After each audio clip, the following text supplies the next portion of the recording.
ఉమ్మడి చిత్తూరు జిల్లాలోనే కాకుండా రాయలసీమ వ్యాప్తంగా గడిచిన 5 ఏళ్ల కాలంలో తన హవా చాటిన మంత్రి పెద్దిరెడ్డి రామచంద్రారెడ్డి, ఆయన కుమారుడు ఎంపీ మిథున్ రెడ్డి మిగిలిన నియోజకవర్గాల్లో ఎమ్మెల్యే ఎంపీలను శాసించేవారు.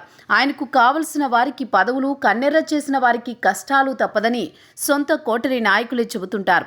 ఇలా సాగిన 5 ఏళ్ల వైసీపీ పాలనలో పెద్దిరెడ్డి కుటుంబ సభ్యులు, సన్నిహితులు పేర్లపై భూములు కనిపిస్తే కబ్జా చేస్తూ పోయారు. ప్రభుత్వం మారిన వెంటనే దీనిపై సమగ్ర విచారణలో లోతైన విషయాలు బయటపడ్డాయి. పుంగనూరు నియోజకవర్గంలోని పుంగనూరు సమీపంలోని అటవీ భూములపై విచారణ ఇప్పటికే జరుగుతోంది.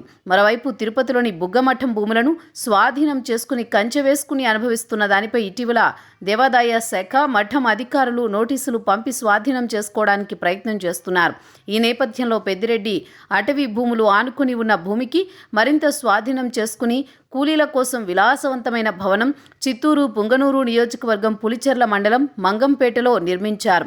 వీటితో పాటు అనేక ఆరోపణలు ఎదుర్కొంటోన్న పెద్దిరెడ్డిపై ప్రభుత్వం సీరియస్గా వ్యవహరిస్తోంది.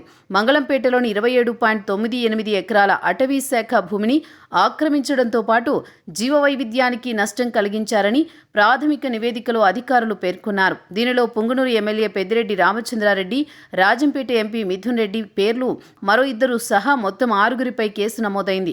త్వరలో పాకాల కోర్టులో ఛార్జ్షీట్ దాఖలు చేయనున్నారు. దీని వెనుక ఉన్న అధికారులు ఎవరు అనే దానిపై విచారణ జరుగుతోంది.